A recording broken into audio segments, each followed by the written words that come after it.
wish you could put the brakes on the speed of life? I mean, between work and family, ministry, financial pressures, carpools. Is it any wonder that our lives and relationships are living on the ragged edge? If you long to start loving more by doing less, then stay with us. You won't want to miss it. Welcome to this edition of Living on the Edge with Chip Ingram. The mission of this daily program is to intentionally disciple Christians through the insightful Bible teaching of Chip Ingram. And are you ready to embrace that radical idea Chip just posed? Do you want to shift your life from busyness to loving people more? Then let me invite you to join us for the next handful of programs as we revisit Chip's series, Spiritual Simplicity. He'll identify practical steps from 1 Corinthians chapter 13 that'll help us slow our lives down and refocus on what truly matters. And because we all wrestle with this delicate balance, let me encourage you to ask a few friends to join you in listening to this series, either through the Chip Ingram app or wherever you listen to podcasts. Okay, if you have a Bible, go now to 1 Corinthians chapter 13 and settle in for Chip's talk, All You Need Is Love. I've observed something. I've observed there's a dance that is done. It's done all over the country. In fact, many places around the world. And I call it the Silicon Valley Shuffle. The music is very, very fast. The rhythm is very, very upbeat. And the people, they dance with intensity and passion, and often to the point of fatigue. There's 4 words that describe the Silicon Valley Shuffle as I watch it at times in my own life and in the lives of lots of friends. It's bigger, better, faster, and more. And so we live at a pace where if you don't want to work till 7 or 8 o'clock at night, go work someplace else. And then pretty soon you think about, well, you got to do that with your kids. So if they're going to be really good, you got to start them young. So like 2 years old, they're playing soccer. 3 years old, they can't pick up the bat, but they're trying to get it off that T-ball. And you know what? If you really want them to do well, then you get that tutor. I have a friend who told me his parents got him a tutor in 6th grade, and half a day every Saturday, he was preparing for the SATs. His sister scored a perfect score on both the SAT and the ACT. Went to an Ivy League school, and now has changed her phone number twice and has no contact with her family. Does not want to ever talk to them ever again. See, the Silicon Valley Shuffle is about pressure and about demand and about making it happen, and it's very unconscious, and the music is always playing 24/7. Wherever you're living, there's this pressure. It's got to be better. It's got to be bigger. It's got to be faster. And then if it gets better and bigger and faster, then you look at what you've got, and then it's got to be more. And the music just speeds up. And it produces something. Produces this desire to be all and to do all and to have it all. We don't say it, but our lives reflect that, I've got to be it all. I've got to do it all. I've got to have it all. And you'll notice on your notes, I put 3 things that over time this will produce. It's created a very, very complex world that moves too fast, that delivers too little, and demands too much. When I sit quietly with people of all ages, and whether they're in high school or whether they're running a company or whether school has just started and they're driving all over the place with all the different demands, the push, the drive, the demands. Over time, they produce fatigue that is high, margin that is thin, relationships that are shallow, families that get fractured, marriages that drift, loneliness that reigns, addictions that surface, people who get hurt, kids that get neglected, and our souls have a dis-ease, not just a disease, but your soul doesn't have peace. You lose your grounding. You lose that sense of, I'm where I need to be, moving at the pace I need to be moving, and pretty soon you can feel the relationships aren't where they need to be, and whether you're a parent with your kids or with your spouse, or whether you're a single person and realize, I work a lot of hours and I have a lot of superficial relationships, but a deep friend and time for you and time for God and time for authenticity and time for depth seems to be something that you keep pushing out, that you'll do that when this deal is done. You'll do that when you go public, or you'll do that as soon as you finish this project. Or right now, they're in diapers. You'll do that when they get out of diapers. And then pretty soon they're teens, and you'll do that when they go off to college. And here's what I can tell you. You'll do that when thinking someday, some way, somehow, and that when will not come unless you stop it and decide, I will simplify my life. It's interesting, the great majority of executives have a lot of vacation and rarely take much of it. Sort of a oxymoron, isn't it? But it's because they're indispensable. It's because there's never a really good time. But sometimes on a vacation or a missions trip or a men or a women's retreat, or sometimes God intervenes in his love and a stroke that doesn't kill you, a biopsy report that comes back positive, a car crash, a little scare when it started with a couple glasses of wine to wind down, and now you're becoming this person that you didn't think you could ever become as you cope. And in a crisis, or in a time where you get alone with God, I've had men and women over and over and over tell me, I said, I got to slow down. I got to get some margin in my life. The things that really matter, I can see are fleeting and going away. And the momentum and the speed of what's happening in all the relationships with God, how can you not have time for God who made you? How can you not have time for the person that you said, till death do us part? How can you not have time for the people that half of their DNA is yours? How can you not have time for people that want to love you and care for you and be great friends? So the question I want to ask and answer with you is it possible to break free of the high speed, high pressure, high demand, guilt-producing dis-ease of our complex lives? I took the word dis-ease because it means something's wrong, and I put the hyphen in it because there's sort of a dis-ease. There's a lack of ease. There's a lack of sense of pace. There's a lack of peace. And when you have a physical disease, what do? You go to the doctor, right? Your temperature goes up, or you feel terrible, and usually if you're doing the shuffle, you say, well, I'll just get through this, I'll keep going to work. But eventually, you go to the doctor. When you go to the doctor, you want a doctor who does something very, very important, to make a proper diagnosis before they give you a prescription, correct? If you went and say, I don't feel very good, he goes, hey, I got some pills on the shelf, take these. Well, wait, doc, hold on. Or, you know what, I'm really struggling with, and you tell him one thing, he goes, good, tomorrow morning, 6 a.m., surgery. You're going, whoa. See, the key to the right prescription is a proper diagnosis. You want them to really figure out what's wrong before they start pumping drugs in you or cutting you open. And the same is true spiritually. So I want to take you this morning to just a little stop to the Simplify Your Life doctor. And in order to do a little diagnosis, I'm going to ask like a doctor does, right? When you walk in, he goes, well, how long have you been having this? Is there any of this in your family? Tell me about your diet. Tell me about your exercise. Do you have any stress in your life? And then you laugh. But they ask a lot of questions. That's how they do a diagnosis. And so the question I want to ask you is, what do you want to be known for? That's the first question, because there's something behind the bigger, better, faster, more, bigger, better, faster, more. There's something in you and something in me that creates this momentum and this drive and this pressure and this demand. And part of it is going to be rooted in, what do you really want to be known for?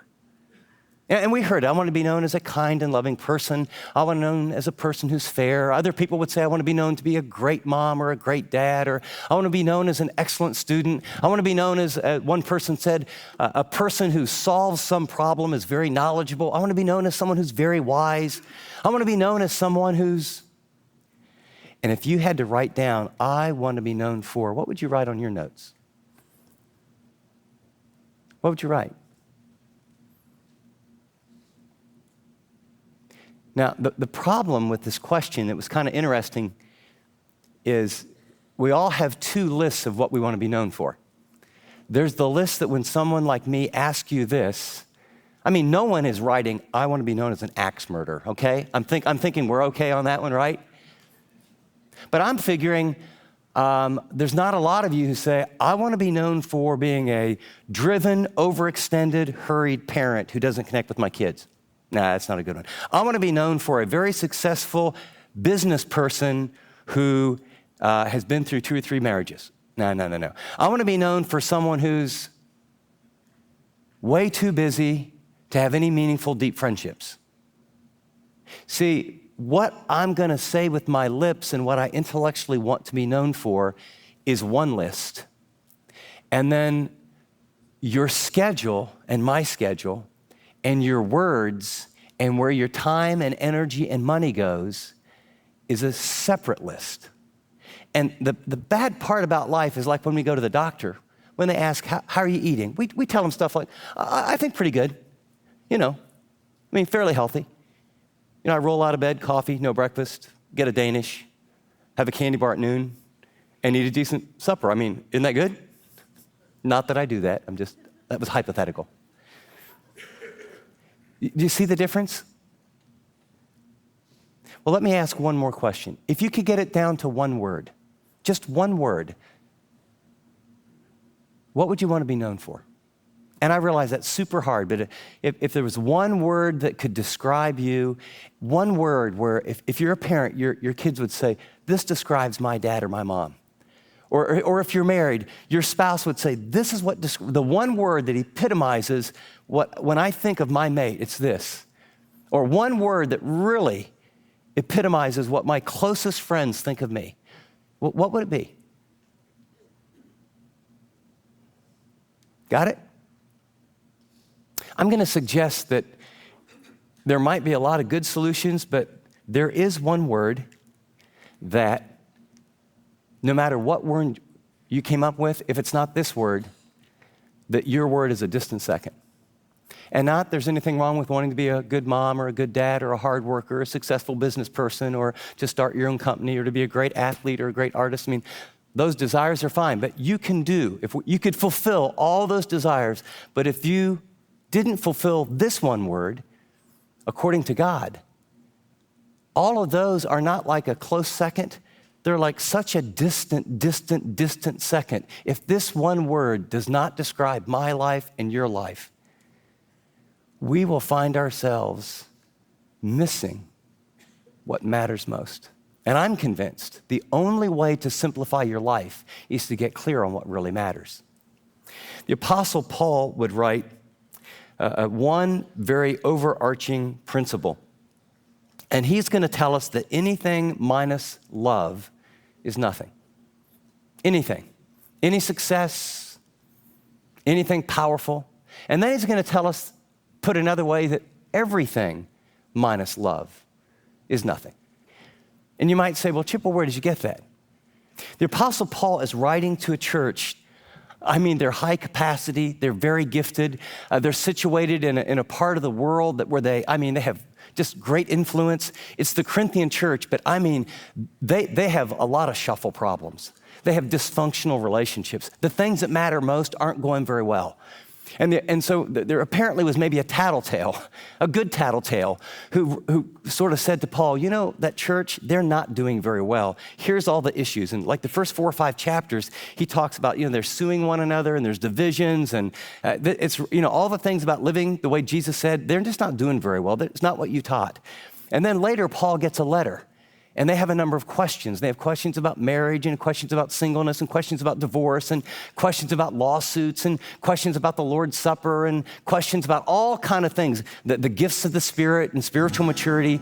And so Paul is writing this letter to address all these specific issues. You're listening to Living on the Edge. We'll get you back to our series, Spiritual Simplicity, in just a minute. But first, if this teaching has ministered to you, consider becoming a monthly partner. Your regular financial support goes a long way to help us encourage pastors, create resources, and share Jesus with today's youth. Visit livingontheedge.org today to learn how to support us. Well, with that, here again is Chip. And one of the issues, he opens it up in the chapter 12, verse 1, he says, now concerning spiritual. Now, most of your Bibles, you can actually open up because we're going to go to chapter 13 in just a second. But if you open your Bibles at chapter 12, it'll give you some context here. He says, now concerning spirituals, literally, it's spirituals. Now, most of your Bibles will say spiritual gifts because when it's not completely clear, and it'll be in italics, and then 12 is about gifts and 14 is about gifts. But if you study all three of those chapters very carefully, what you understand is the major overarching issue of chapter 12, 13, and 14 isn't gifts, it's spiritual maturity, or what's it mean to be spiritual? Because the Corinthians believed that what made you spiritual was they were really into the gift of tongues, speaking a language that they hadn't learned, and they felt like really spiritual people had this gift. Paul will argue in chapter 12 that may be a very important gift, but the most spiritual gift is prophecy because it benefits other people and it reveals God's truth. And look at chapter 12, look at the very end, look at verse 31.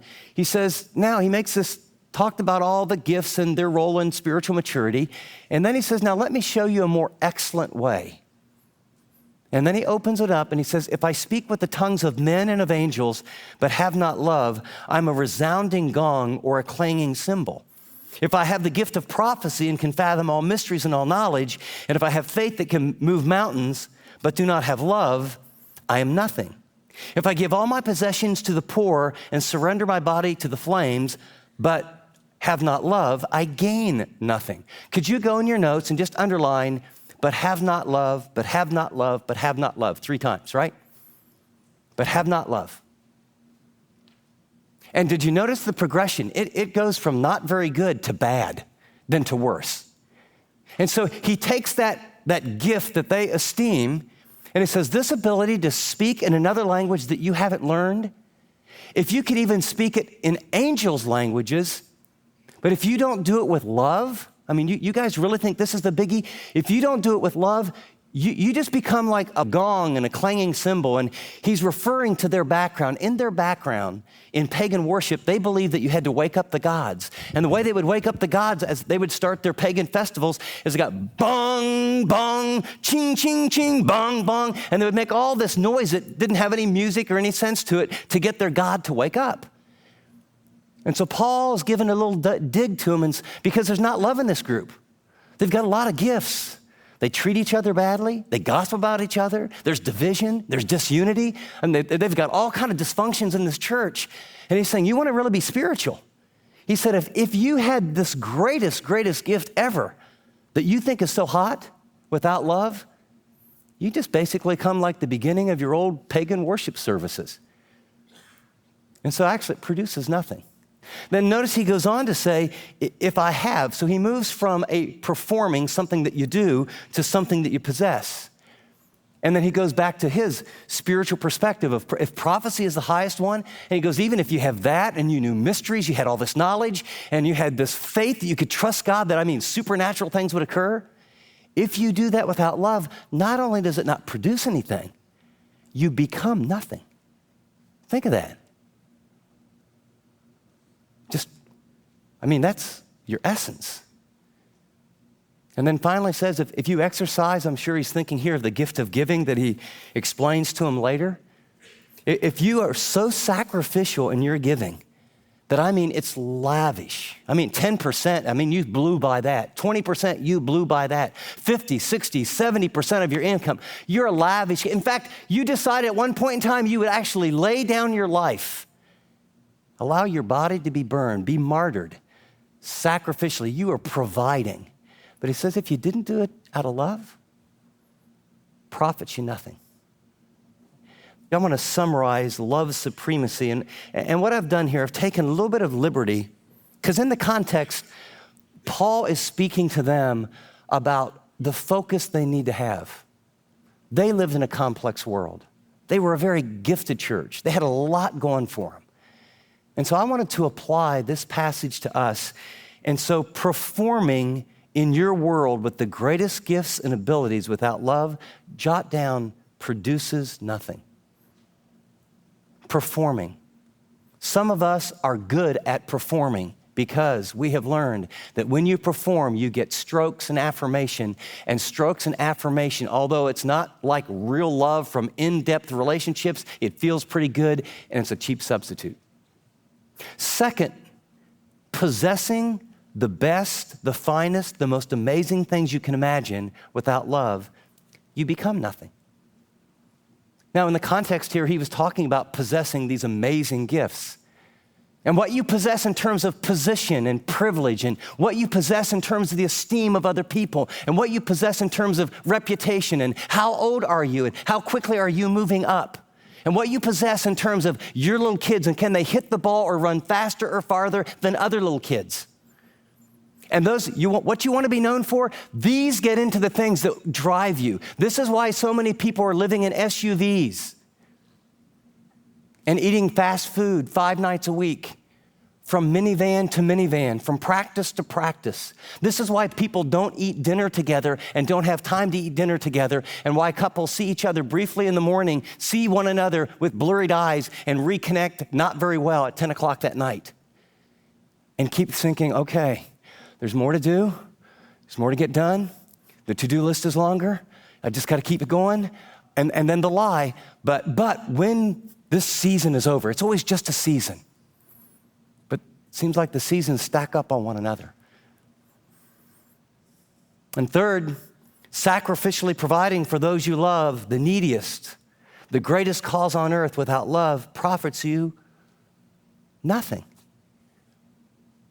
I mean, a lot of us, with our motives in our hearts, it's not like we're trying to live insane paced lives. I can't tell you how many people I've talked to said, I've tried to slow down, and I just keep getting pulled back into the rushing river of movement, demand, push, go, make it happen, innovate. You're losing it, market share. What about this? Providing, and so you want to provide for your kids this, and provide for yourself this, and provide that, and until you can accumulate. And now listen very carefully. Every time you buy into a lie, and the biggest ones are so subtle, they're coated with such significant amounts of truth that you feel like you're between the rock and the hard place and you can never get out. Here's what I wrote.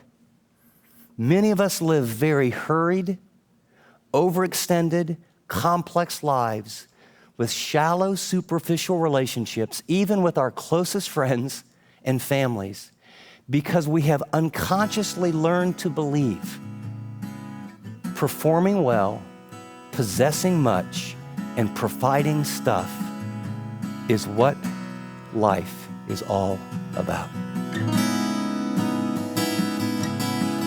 This is Living on the Edge with Chip Ingram, and you've been listening to part 1 of Chip's message, All You Need Is Love, from our series, Spiritual Simplicity.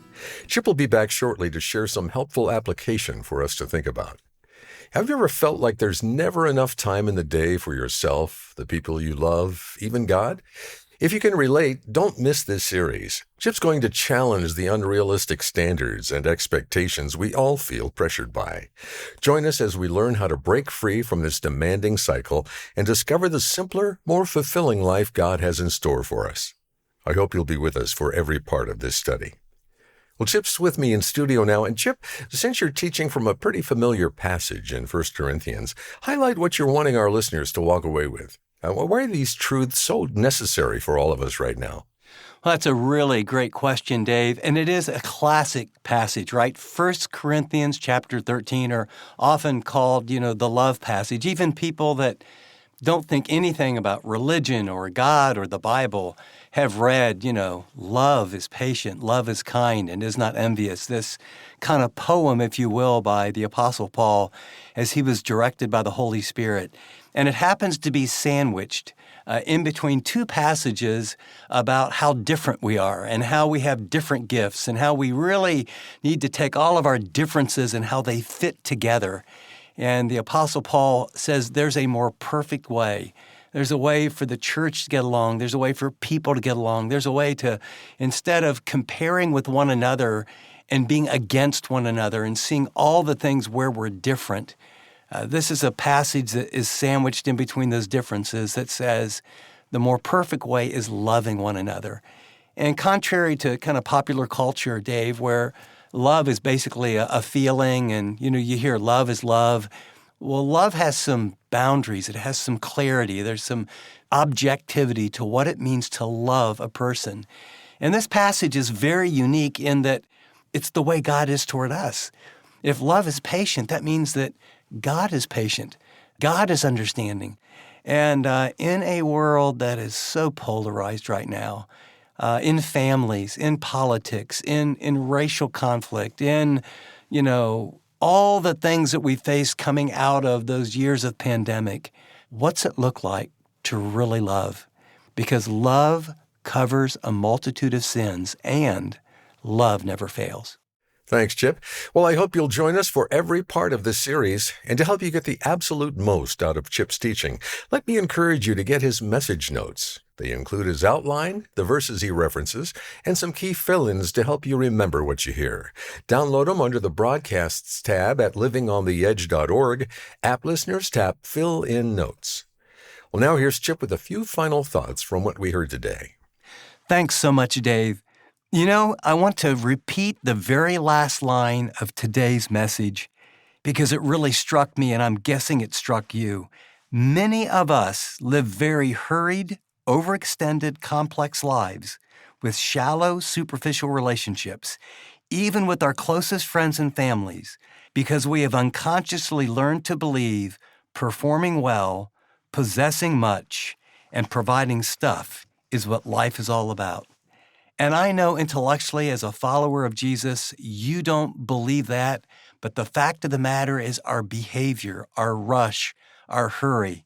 Because I live out here in the Silicon Valley, I call it the Silicon Valley Shuffle. How many of us, hey, let's get together and someday, sometime, and then this badge almost of honor, well, I'm really busy, and when things slow down, and you know what, we'll always be busy. Things never slow down.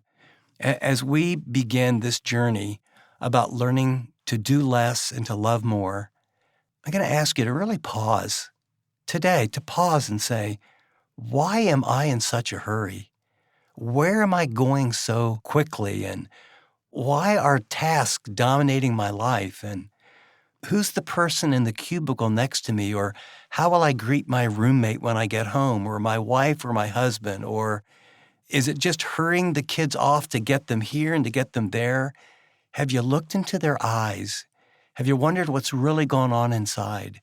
Do you have some margin where you can turn off the TV and everyone kind of shut off their screens and sit around a table and eat a meal and just say, what was your day like? How are you really doing? And pause before those kids go to bed and take your time. Sit down on the bed, and if they're little, you can still tell them a story, and if they're older, you can just probe into their heart. Margin, unhurried lives develop deep relationships, and deep relationships is what fills our heart and gives us meaning. Could I encourage you? Let's live more simply. Great challenge, Chip. Let me take a second before we go and thank the generous people who support this ministry every month. Your faithful gifts help us inspire Christians to live like Christians. If you haven't partnered with us, would you prayerfully consider joining the Living on the Edge team? Now, you can set up a monthly donation at livingontheedge.org or by calling us at 888-333-6003. That's 888-333-6003, or visit livingontheedge.org. App listeners, tap donate. Well, join us next time as Chip continues his series, Spiritual Simplicity. Until then, I'm Dave Drury, thanking you for listening to this edition of Living on the Edge.